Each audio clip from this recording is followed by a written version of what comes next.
La parole de Dieu dans le cœur de l'homme, elle est plus précieuse que l'or.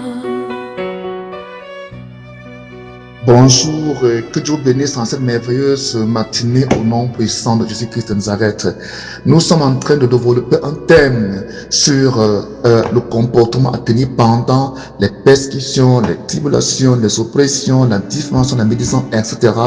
Quel est le comportement du chrétien? Ce matin, nous venons donc développer sur ce thème, devons-nous haïr nos persécuteurs? Est-ce qu'en tant que chrétien, nous devons haïr, avoir de la haine concernant contre nos persécuteurs?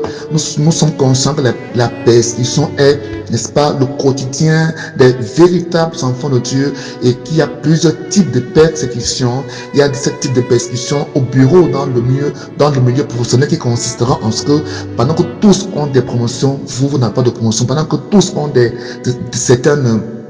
certains avantages, on vous prive de ces avantages-là. Pendant que tous ont pas à certains privilèges, on vous en prive. C'est aussi une forme de persécution. C'est une forme elle est même plus puissante que la persécution physique. Donc ici, dans Matthieu chapitre 5, à partir du verset 24, à partir du verset 44, Jésus-Christ, le Seigneur Jésus-Christ lui-même nous enseigne et nous dit d'aimer nos ennemis, de bénir ceux qui nous médisent et de faire du bien à ceux qui nous haïssent et de prier pour ceux qui nous maltraitent et pour ceux qui nous persécutent.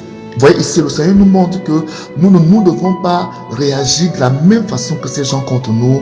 Nous ne devons pas médire contre ceux qui nous médisent, contre ceux qui médisent contre nous. Nous ne devons pas, n'est-ce pas, rendre le mal pour le mal ou bien pas le mal. Nous devons au contraire avoir un comportement contraire, un comportement christique, un comportement chrétien, un comportement qui sied à la volonté de Dieu. Donc, quel est donc ce comportement-là? Ce comportement doit être, n'est-ce pas, donné à ceux qui sont parmi nos persécuteurs. Parmi nos persécuteurs, il y a ceux qui vont nous maudire, il y a ceux qui vont nous être nos ennemis, il y a ceux qui vont nous haïr, il y a ceux qui vont nous persécuter, il y a ceux qui vont nous outrager, mal parler contre nous, médire, n'est-ce pas, dire des choses honteuses contre nos vies. Il y a des gens qui vont faire des choses terribles contre nos vies. Jésus-Christ nous enseigne de prier pour ces gens, pas de prier contre ces gens, pas de prier contre. Si tu es chrétien, tu vas faire ce que le Seigneur Jésus-Christ veut pour toi. Tu n'as pas à prier contre eux, tu dois prier pour eux. Tu dois, n'est-ce pas, leur faire du bien, tu dois, n'est-ce pas, les bénir. C'est ce que le Seigneur veut. Et la Bible dit que pendant que tu feras cela, c'est ainsi que tu es mon fils du Père Céleste. C'est ainsi que tu es fils de Dieu. C'est ça la manifestation des fils de Dieu. Quand la Bible dit dans Romains 8 que le monde attend la manifestation des fils de Dieu, il s'agit de ceci aussi. Donc, de faire du bien, de prier pour cela et de les bénir. Voilà le comportement que nous devons avoir par rapport aux hommes qui nous font du mal, par rapport aux hommes qui nous maudissent, par rapport aux hommes qui bloquent les vies, qui nous haïssent et qui nous persécutent jour et nuit. Nous devons au contraire avoir un comportement contraire.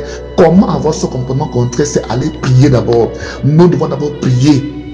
Parce que la prière va permettre à l'Esprit de Dieu de travailler dans ton cœur, de travailler dans mon cœur, de manière à ce que nous puissions maintenant poser des actions qui sont en droite ligne avec la pensée de Dieu dans leur vie, avec la pensée de Dieu dans notre vie. Nous ne devons pas aller de nous-mêmes par notre propre force. Nous ne pouvons pas, par notre propre force, par notre propre humanité, nous ne pouvons pas, n'est-ce pas, les aimer, leur faire du bien de nous-mêmes. Mais c'est en allant vers le Seigneur, en présentant à Dieu ces personnes-là, ils mettent en nous l'amour pour eux. En présentant à Dieu les choses que ces gens nous font, Dieu met en nous l'amour, n'est-ce pas? Dieu met en nous la capacité de prier pour eux, la capacité de les bénir, la capacité. Il ne faudrait pas que la même semence de haine en eux soit en nous. Parce qu'en fait, c'est leur objectif. L'objectif de la persécution est que tu te transformes en persécuteur aussi. L'objectif de la haine qui découle de ceux qui ont de la haine contre toi et que toi aussi tu manifestes de la haine contre eux.